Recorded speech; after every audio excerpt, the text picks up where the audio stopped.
My husband's family faked his death to test my loyalty. Now they want me to forgive them. I'm a 32-year-old woman, and I've been married to my husband. He's 29, for 3 years. We met through mutual friends, clicked right away, and for the first couple years, everything just felt easy. We had different upbringings. Mine was pretty average, nothing flashy, but we shared the same values, laughed at the same dumb movies, like the same quiet weekends. I work in education, not the kind of job that brings in big money, but I love it. He always said he admired that. His family, though, that was a different story. From the start, they never really accepted me. His parents are wealthy, polished, the kind of people who measure worth by last names and where you summer. They'd smile in public, but in private, it was clear I wasn't what they'd imagined for their son. His mother was the worst. She'd make these dry jokes about public school girls and blue-collar weddings, always with that half smirk, like she knew I couldn't call her out on it without making things awkward for him. I didn't come from money, but I came with good intentions. That didn't matter to them. They rarely invited me to family events unless he pushed. Even then, the energy was always cold, like I'd wandered into a country club without a membership. Still, I didn't want to be the reason he cut off his family. So I smiled, kept my head down, and tried to earn their respect quietly. About a month before everything fell apart, things started shifting between us. At first, it was small. He was on his phone more, but kept it face down. He'd space out in the middle of conversations, then brush it off as stress from work. I didn't push. I should have, but I figured everyone goes through phases, and he'd open up when he was ready. Then he said he needed to visit his parents for a few days alone. That part caught me off guard. He'd never done that in 3 years of marriage. He usually couldn't stand being at their place for long without me, since they argued constantly behind closed doors. But he insisted this time would be quick and said he just needed a change of scenery. He packed light and left on a Thursday morning. He gave me a hug at the door. Not a quick one, but not a tight one either. More like the kind you give someone you think you won't see for a while, but don't want to admit it yet. After that, he disappeared. I texted the first night, just a quick, "Hope you got there safe." No reply. Called, straight to voicemail. I figured maybe he was tired and forgot his charger, but then the next day passed, and the next. His phone never turned back on. I messaged his brother, his mom, even his cousin. No one gave a straight answer. They all said some version of he needs space, like they were reading off a script. By day 3, I was calling every hour. Nothing. I tried his work too. They said he'd taken personal leave. No one had heard from him. That's when I drove to his parents' house. His mother met me at the door and told me I was being dramatic. She said he was fine, just needed a break from everything, and I should respect that. I filed a missing person report on the drive home. The officer who took it seemed concerned, but said there wasn't much they could do since he'd left voluntarily. Still, they noted it, said they'd contact me if anything turned up. 4 days later, his father called. I picked up right away. His voice was shaking. He said my husband had died. Car accident. Said it happened late at night out near their house and that he was gone. Just like that. I froze. I couldn't even process it, but something didn't sit right. When I asked where it happened and where he was taken, his father just sobbed and said he didn't have the details yet, said they were too upset to think straight. But when I called the hospital he named, they said no one by that name had been admitted. No accident matching that time or location. Nothing. I tried the county office to ask about a death certificate. They said there wasn't one filed. No obituary showed up online either. I called his mother. No answer. I texted. Nothing. His brother blocked me. I even checked with mutual friends to see if they'd heard anything. They hadn't. 2 days after the accident, I heard through one of his coworkers that the family held a private memorial service. I wasn't invited. I wasn't even told where or when it happened. When I called again to try and ask, this time using a different number, his father picked up, said it was only for close family, and hung up. That's when I knew something was wrong. Really wrong. I started writing everything down. Every message, every call, every weird interaction. I didn't know what I was looking for yet, but I needed a trail. With the little money I had saved, I hired a private investigator. I gave him everything. Names, addresses, timelines, even his last known location. He said he'd seen a few situations like this before. Not common, but not impossible either. 2 weeks later, he emailed me a photo. It was him, alive, walking into a restaurant near the beach, sunglasses on, hair tied back, not alone. His brother was with him, and his mother. They looked relaxed, like nothing had happened, like there was never a car crash, no obituary, no tearful phone call about a fatal accident. He was alive, and they knew. They all knew. The photo was still open on my laptop when my sister came over. She didn't knock, just let herself in, saw me on the floor in the hallway, and sat beside me without saying anything. I hadn't moved for almost an hour. Couldn't. I dropped the phone when I got the email. My hands wouldn't stop shaking, and my chest felt like it was caving in. She helped me up, poured water, stayed the night. No questions, just made sure I was breathing. The next morning, I didn't go to his family. I didn't send the photo to anyone. I didn't post it or print it or forward it. I saved it in 2 places and called the investigator instead. He said he'd stay on him for another week and keep logging everything. No surprises, no rush. He just asked for permission to keep digging. I told him yes. Over the next few days, he sent photos, time-stamped, geo-agged, everything documented. My husband was alive, well, and spending his time at a waterfront property just a few hours from where we lived. His parents owned the place. He wasn't hiding in another country. He wasn't in therapy. He wasn't recovering from trauma. He was tan. He was smiling. He wore outfits I'd never seen before and walked barefoot across with decks with his brother and mother close behind. They drank cocktails, went shopping in nearby towns, even took a yacht out twice. The investigator had photos from every angle. It was impossible to deny. I looked through our shared bank account to see if he touched anything. Not a single dollar was missing. But when I talked to the lawyer who helped us set up that account after marriage, he pulled up a record showing he had his name quietly removed from the account just days before he left. He wasn't taking money. He was leaving his connection to it behind. He'd been moved into a private family trust, something his mother managed through her own advisor. The lawyer looked at me like I was lying when I told him he was supposed to be dead. A week later, I went to his mother's office. It wasn't a planned meeting. I walked in with a copy of the photo, asked the front desk to call her down. They didn't. 2 security guards appeared instead and asked me to leave. I tried to speak calmly. One of them grabbed my arm. The other opened the main doors and motioned me out. I didn't fight back, didn't scream, just left the photo at the reception desk before I was walked out and told not to return. That night, I got a message from a number I didn't recognize. It was just one sentence. "Now we know your true colors." It came from his mother. I didn't reply, just stared at the screen, wondering what true colors even meant. I hadn't shouted. I hadn't posted anything. I hadn't gone to the press or the police. I wasn't even trying to hurt anyone. I just wanted the truth, and they were still playing games. I tried calling 2 of his oldest friends from college. They were both polite but distant. One said she'd heard my husband had gone overseas for mental health treatment. The other said he was told not to contact me because I wasn't coping well. I asked if they believed he was dead.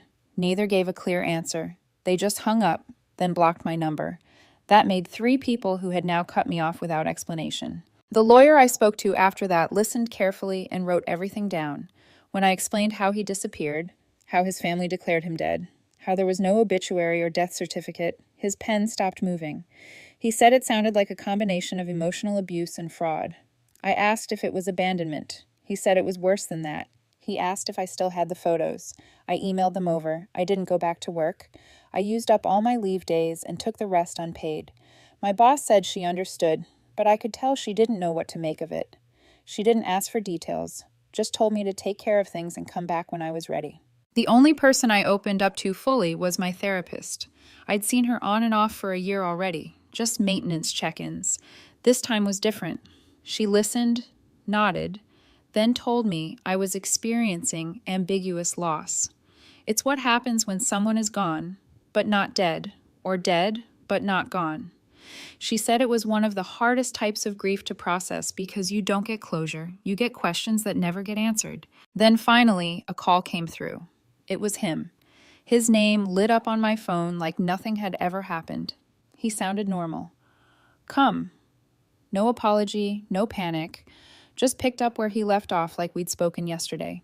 He said he had done what he needed to do, that the past few weeks were a test, that he had to know if I'd stay loyal even if I believed he was dead. He called it an experiment. He said he had no regrets. I didn't yell, didn't ask why, didn't say anything. I just ended the call and walked to the sink. Then I threw up. I didn't sleep for 3 nights after that call. Every time I closed my eyes, I heard his voice again. Flat, steady, like he was reading off a script. He spoke like it was all logical, like there was nothing wrong with what he'd done, like he expected a thank you. He tried calling again the next day, and the one after that. I never answered. I sent one text, just one sentence. Do not contact me again. Then I blocked his number. That was the last time I gave him access to me. A few days later, his brother emailed. The message was long, emotional, and full of contradictions. He called it a family-led loyalty test, said they'd all been worried I wasn't really invested in the marriage, that I might leave if things ever got hard, that they had to know how I'd react in a crisis. He said they'd all been part of it. Him, his parents, even their family lawyer. They viewed it as a controlled social experiment. Their words. He explained more than I expected. The car accident was fake from the start. They created fake paperwork and paid a retired nurse to pose as an independent caregiver answering my call, claiming she was relaying updates on behalf of a private clinic. They mocked up a fake incident report and gave me a number supposedly tied to a responding officer, but it was just a burner phone with a pre-written script. Every step was planned, coordinated, designed to simulate loss without actually harming anyone. He said I passed, that I didn't cheat, that I didn't run, that I waited, filed reports, stayed loyal. He said I should feel proud. I didn't reply. I called the same investigator and asked him to find out if anything else had been staged, any legal documents, filed statements, or falsified emails in my name. He said he'd get started. 2 days later, I met the brother in person. He chose a quiet cafe near a university campus. Broad windows, middle of the afternoon, public but not busy. He wore sunglasses and a hoodie, sat with his back to the door. He looked nervous. I brought a folder with me, but didn't open it. He apologized again in person, said their mother never trusted me and that the entire family believed I was only in it for money or status. He said the plan had been in the works for over a year. I asked if he knew what they told me, that his brother was dead, that I grieved, that I couldn't eat or sleep or breathe for days. He said I was supposed to snap by then. He said they wanted to see if I'd go out drinking or start messaging old boyfriends or fall apart at work. They wanted proof. That was his word. Proof. I slammed my hand on the table and stood up. People turned. I walked out. The lawyer I'd spoken to earlier reviewed everything again. He said we were in a gray area legally. Emotional abuse was real, but proving intent and damages would be tricky. There was no written confession, no public record of harm, and since they hadn't stolen money or property, it wasn't financial fraud. He said we might have a case, but only if we documented everything with precision. Dates, names, direct impact on health, finances, and career. I told him to start drawing up divorce paperwork quietly. I didn't want him or his family to know what I was doing until it was already moving. I changed the locks at home the same day, called every utility company, and removed his name from the accounts, canceled the shared streaming platforms, unlinked every device, ordered a new credit card, and rerouted all bank mail to a different address. Then I sent 3 letters, one to him, one to his mother, and one to his father. Cease and desist notices, no contact, no visits, no involvement in any part of my life going forward. My lawyer mailed the originals and emailed backup copies. That's when the backlash started. Mutual friends started texting, a few awkward messages, some polite check-ins. One even asked if I was okay mentally and mentioned that my husband's family had said I was going through a paranoid breakdown. They were planting the story that I was unstable, overreacting, making things up. I didn't respond to any of it, just saved the messages and moved on.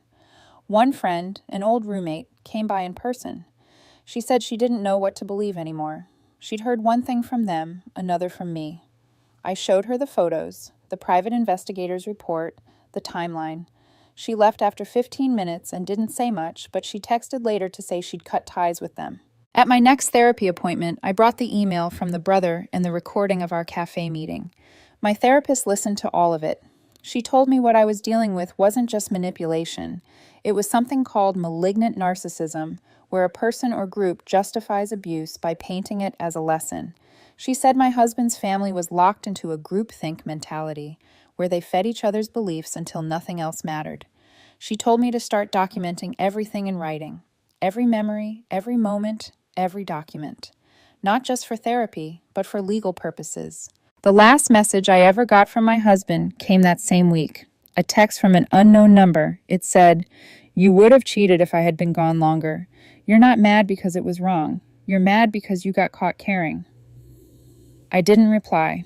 I forwarded it to my lawyer and blocked the number. That was the last time I heard from him. It was a Saturday afternoon when he showed up.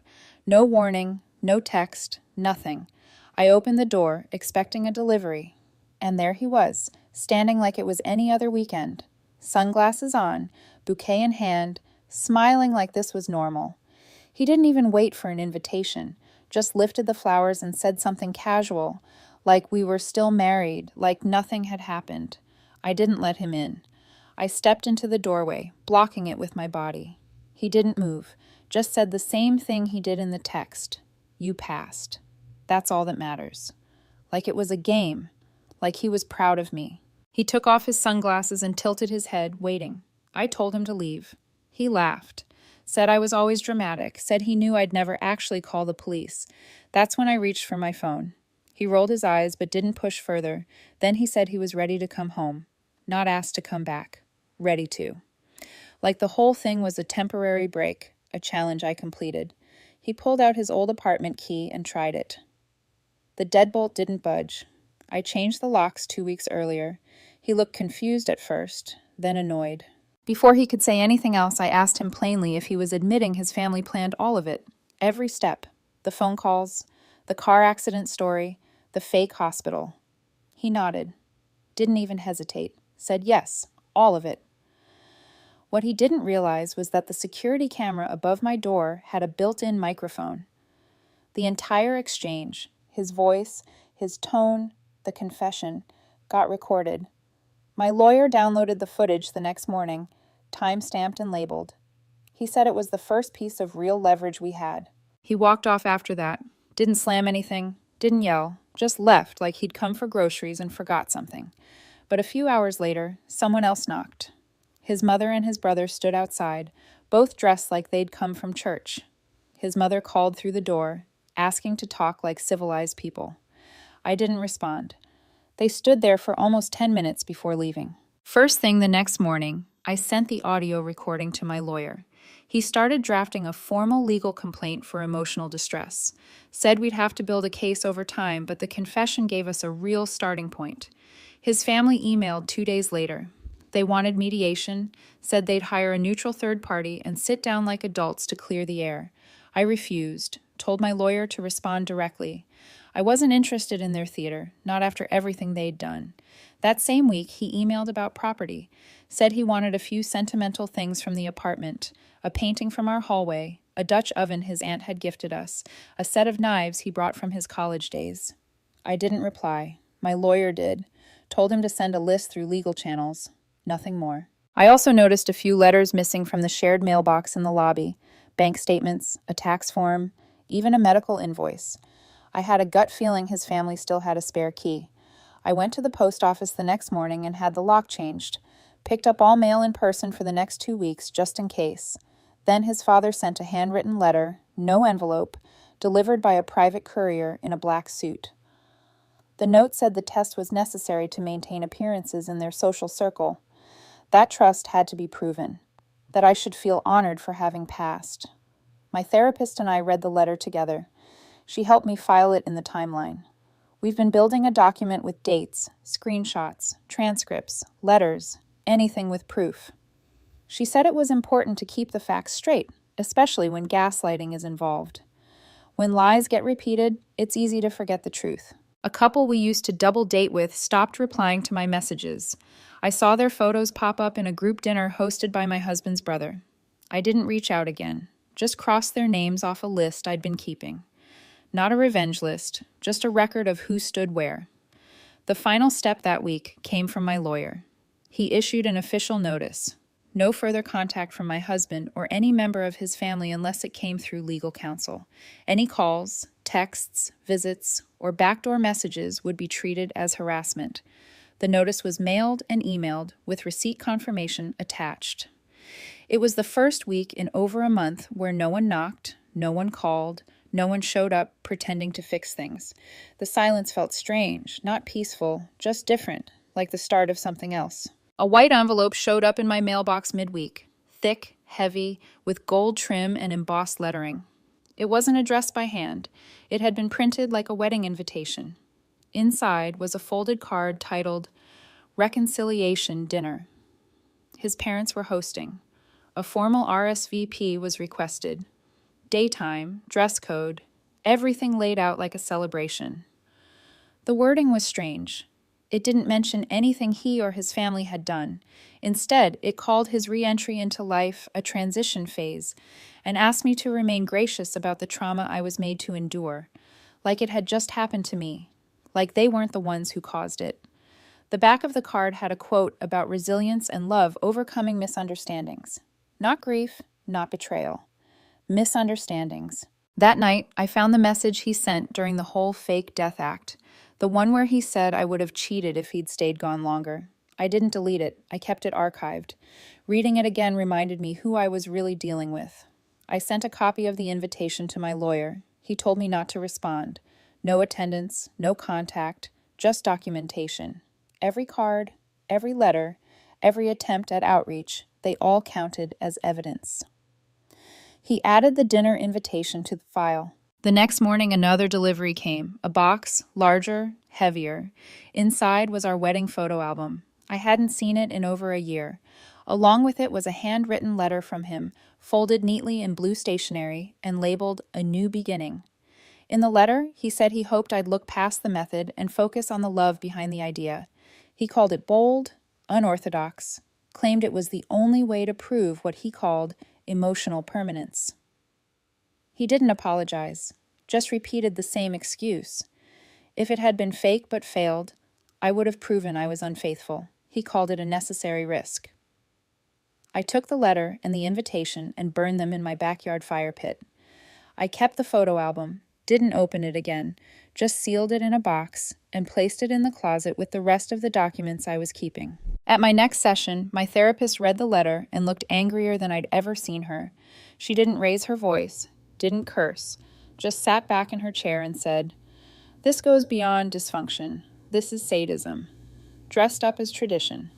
She asked if I wanted to move forward with trauma documentation in case we needed to pursue deeper legal options later.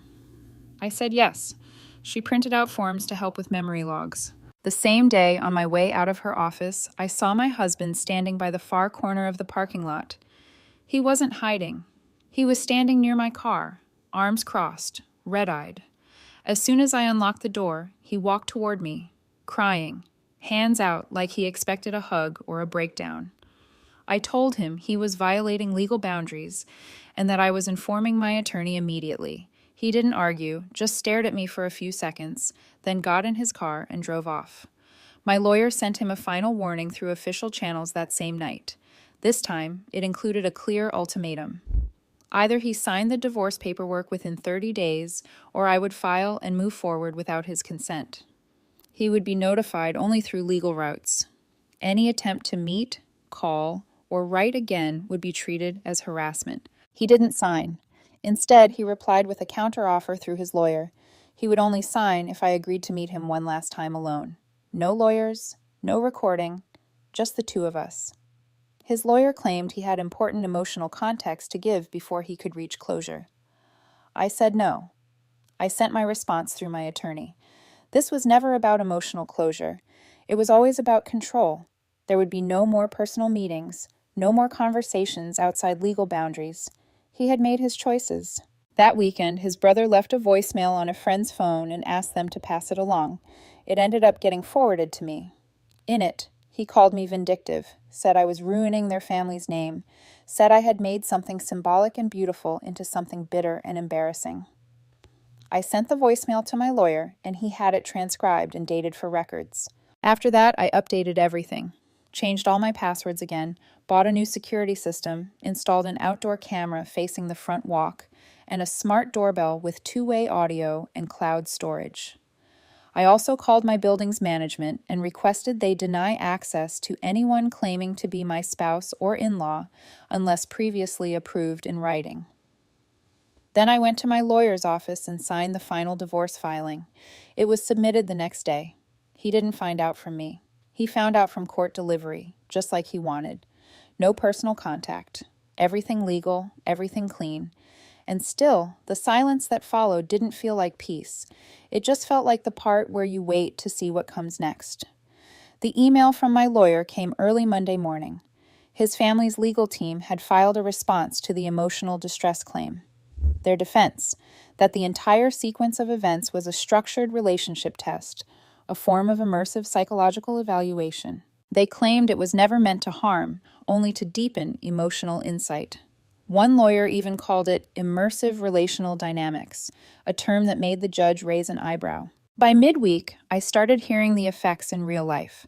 Two mutual acquaintances, people I hadn't spoken to in months, started repeating strange phrases. They were just trying to test love. It was unconventional, but not malicious. They hadn't heard this from me. His family was clearly controlling the narrative, framing it like an experimental romantic trial that I'd simply misunderstood. Then the notes started. They showed up in my mailbox.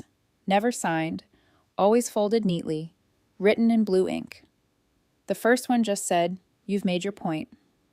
Another came 2 days later. "Now let's show them you're the better woman." The handwriting looked familiar. I compared it to the letter his brother had hand-delivered weeks earlier. My lawyer did the same. He believed it was a match. We added it to the evidence packet. That same week, my landlord reached out. Someone had called the property management office asking detailed questions about my lease, length of stay, renewal dates, forwarding addresses. They claimed to be my relative. The manager didn't share anything, but she logged the incident. I filed a report. My lawyer added impersonation to the growing list. We started building a formal timeline, not just of emotional abuse, but of impersonation, privacy invasion, manipulation, and coordinated deceit. It included screenshots, audio clips, documents, and now surveillance footage. Every moment, every note, every knock on my door, it all went into the file. The audio of him admitting the plan on my doorstep, the letters with strange language about transition phases, the party invitation, they were all submitted to a civil judge along with the restraining order request. We filed to restrict contact from him, his mother, and his father. The court accepted. A hearing was scheduled for 3 weeks out. My lawyer said we'd argue psychological trauma, malicious intent, and long-term damage. The judge would decide if a permanent restraining order and damages were appropriate. A few days after the court date was set, his lawyer reached out. He wanted to withdraw all motions and end everything on one condition. I had to agree to a private closure meeting with him alone. No lawyers, no court, just him and me. I didn't reply. My lawyer did. We declined. That weekend, I started looking for places in a different city. I didn't tell anyone where, just bookmarked listings and contacted agents privately.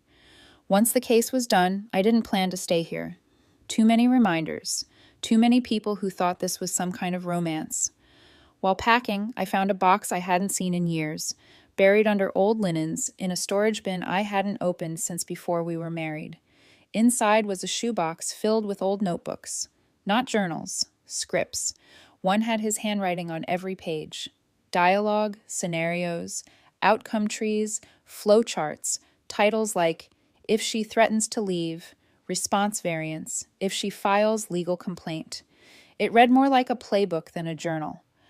On one page he had written, "If she doesn't collapse emotionally, we try the next level." There were multiple outlines of how to approach grief, how to simulate panic, how long to wait between fake calls.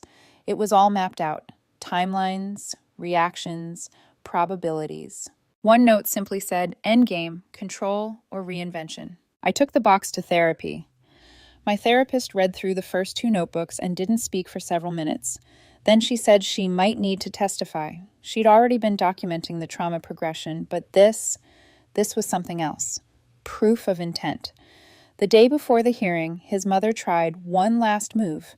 Through her legal team, she submitted a request asking that a statement of family unity be read aloud in court.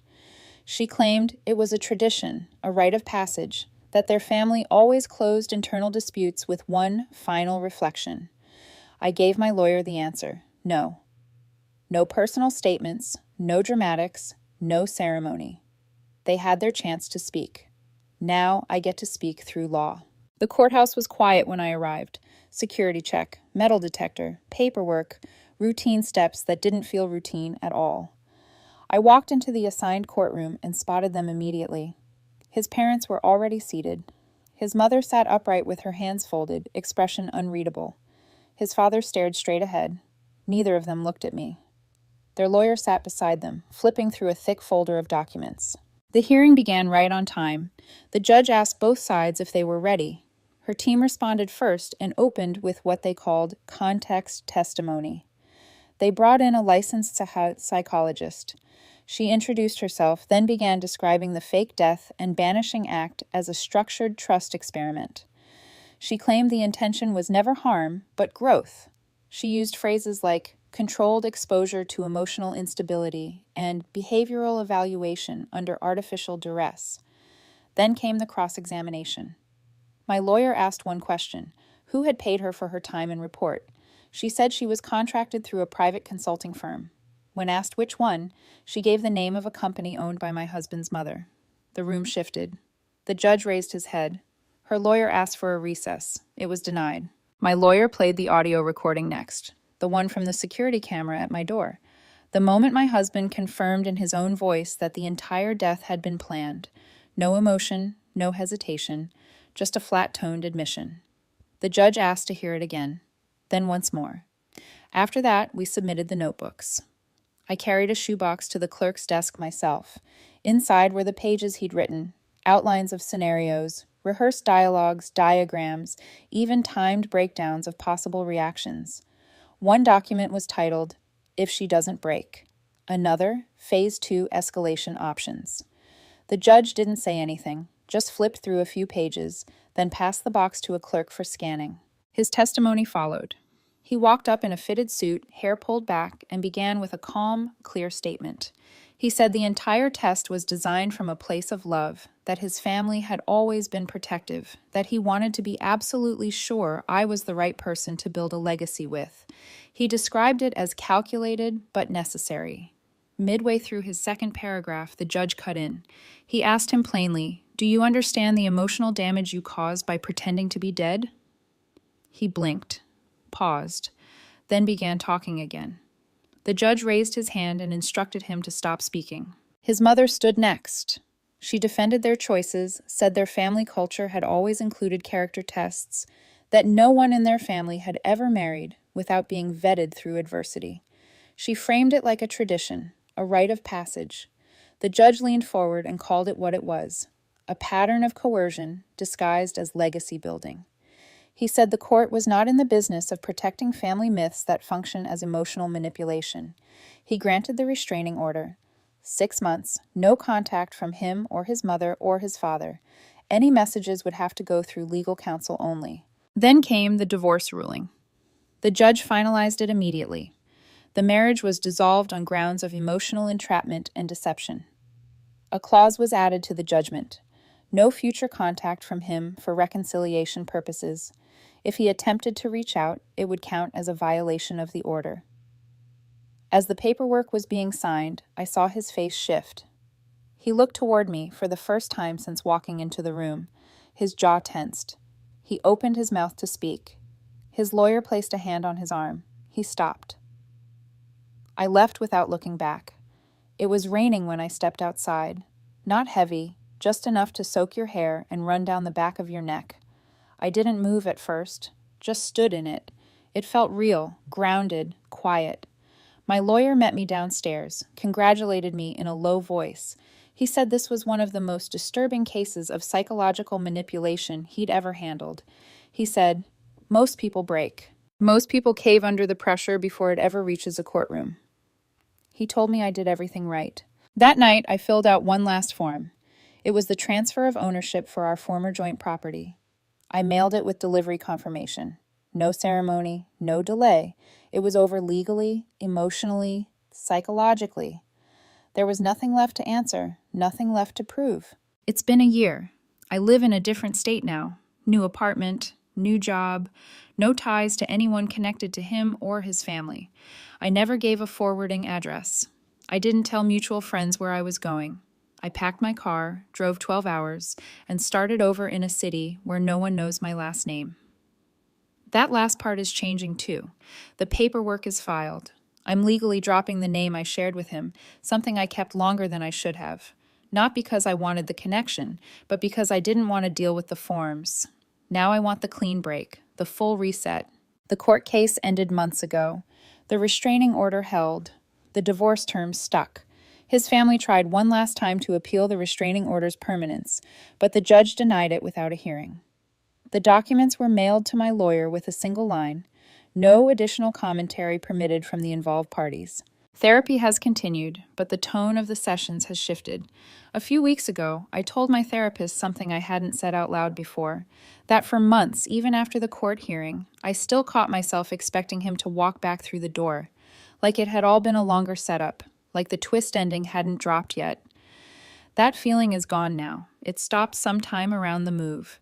I still get flashbacks. Nothing dramatic, just sharp moments. A siren or a hospital billboard or a missed call from an unknown number. The brain fills in old blanks, but the images don't hold power anymore. They come and go like echoes in an empty room. Last month, I took a weekend trip alone, a national park 3 hours away. I hiked, camped, stayed off my phone. One night, a hiker from another trail site asked to share firewood. We sat in silence mostly, talked about gear, local trails, weather patterns. Nothing deep, nothing forced. It reminded me that human connection doesn't always come with strings or tests or secret games. I wrote a letter the day I came back.